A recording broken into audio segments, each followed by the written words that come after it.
재건축 조합이라고 그랬죠. 설립인가가 11년에 났죠. 양수받은 게 16년이죠. 그럼 재건축 조합에서 설립인가 난 이후에 상가를 양수받았으니까 무조건 현금 청산자가 되는 게 맞잖아요. 자, 그렇게 주장을 했습니다. 그런데 사실은 이거는 저희가 취지가 다르다고 주장했어요. 이번에는 관리처분 계획 무효 확인 청구 소송에서 저희가 승소한 승소 사례에 관해서 좀 말씀을 드리도록 하겠습니다. 이번에는 쟁점이 뭐였냐면 도정법 76조에서 규정하고 있는 다물권자에게 분양권이 몇 개가 주어질 것인가, 아니면 하나의 물건에 대해서 공유를 하고 있을 때 분양권이 몇 개가 주어질 것인가에 대해서 해석이 나온 부분에 대해서 설명을 드리도록 하겠습니다. 어느 한 분이 안양에 있는 재건축 조합에서 아파트도 가지고 있고 상가도 가지고 있었는데 상가는 지분만 가지고 있었어요. 10분의 1 가지고 있었습니다. 아파트도 가지고 있었고 상가의 지분도 가지고 있었다는 게 중요합니다. 이 분이 상가의 지분을 가지고 있었으니까 나머지 한 분도 지분이 있을 거 아닙니까? 뭐 지분권자가 여러 명일 수도 있지만 어쨌든 이 상가에 대해서는 지분권자가 2명이었습니다. A는 이 안양에 있는 재건축 조합에 아파트 하나도 가지고 있었고 상가에 대해서 지분을 가지고 있었고, B라는 사람은 그 상가에 대해서 나머지 지분을 가지고 있었습니다. 이 상태에서 재건축 조합에서 관리처분 계획을 수립을 할 때요, 아파트에 대해서는 분양권이 하나 나오는 걸로 관리처분 계획에 적어놨습니다. 그런데 상가에 대해서는 현금 청산으로 기재를 했어요. 여러 가지가 문제가 되는데 요약해서 2가지 정도 말씀드리면, 이 아파트가 재건축해가지고 상가를 다시 만들 거 아닙니까? 만들 때 기존의 상가를 가지고 있는 소유권자 수보다 새로 만들어지는 상가의 분양 수를 적게 했어요. 쉽게 말하면 상가의 소유권자가 10명이었다고 한다면 새로 지어지는 상가의 분양 개수는 8개밖에 안 됐던 겁니다. 그러면 2개가 비잖아요. 그러니까 정관에 뭐라고 적었냐면,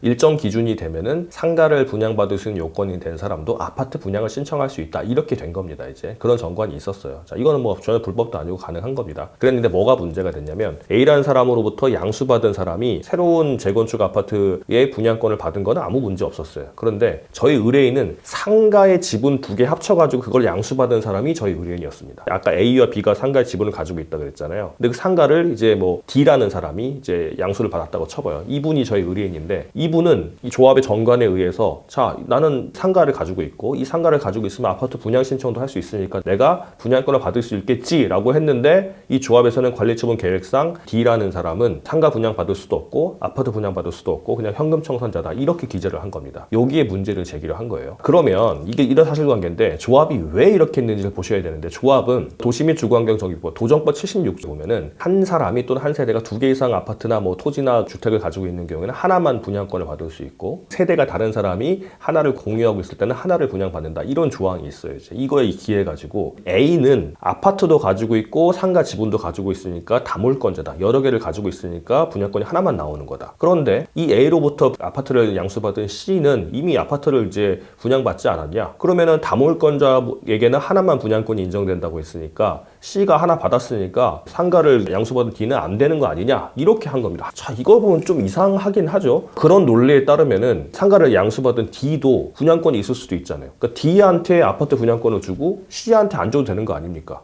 그런데 굳이 C한테만 주고 D는 안 줬단 말이죠. 그렇다고 한다면 A에게서 아파트 하나와 상가 지분을 이제 양수받은 C와 A와 B로부터 상가 지분을 하나씩 받아가지고 상가를 양수받은 D는 둘이 합쳐가지고 하나가 나오게 된 거잖아요. 조합의 논리에 의하면. 그러면 공유하고 있으니까 이 중에 C와 D 중에 대표 조합원 한 명을 정해가지고 그 사람이 분양 신청을 해서 아파트를 받을지 뭐 상가를 받을지 해야 되는데, 이 조합은 D의 의사는 물어보지도 않고 그냥 C에게서 바로 그냥 아파트만 분양해주고요. D는 그냥 바로 현금 청산 처리를 한 겁니다. 여러 가지로 이상하죠, 이제. 그래서 저희가 재판을 제기를 했고, 저희가 주장하는 건 뭐냐면, 한 사람이 여러 개를 가지고 있으면 그 사람은 하나만 준다. 그리고 세대가 다른 여러 사람이 하나를 공유하고 있으면 그 사람들에 대해서 하나만 준다, 이 내용이지, 이런 식으로 한 사람이 하나를 가지고 있고 하나는 지분을 가지고 있고 나머지 사람이 그 지분에 대해서 같이 지분을 가지고 있을 때는 규정이 없다. 그러니까 따로따로 나와야 된다. 원칙은 지분을 가지든 아파트를 가지든 여러 개를 가지든 하나씩 나오는 게 원칙이잖아요. 그런데 투기를 방지하기 위해서 이렇게 만들어 놓은 조항인데 거기에 해당되지도 않는데 왜 조합 마음대로 이거를 하나만 나오게 하냐라고 주장을 했고, 재판부가 그걸 그대로 받아들였습니다. 이제 그 다음 마지막으로 조합이 하나 또 주장한 게 있었는데, 도정법에 보면 뭐라고 나와 있냐면요, 재건축 조합에서 조합 설립인가가 난 이후에 아파트를 양수받은 사람은 현금 청산자거든요. 조합원이 안 됩니다. 왜냐하면 이 투기 방지를 위해서 작년 재작년만 해도 재건축 아파트면 뭐 사기만 하면은 뭐 10억 20억씩 번다고 해가지고 막 투기가 막 했잖아요. 그러니까 분양권이 엄청 비싸게 팔려고 했는데, 있는데 그걸 막기 위해서 조합 설립 인가가 나버리기만 하면 그 다음부터는 뭐 거래를 해도 이제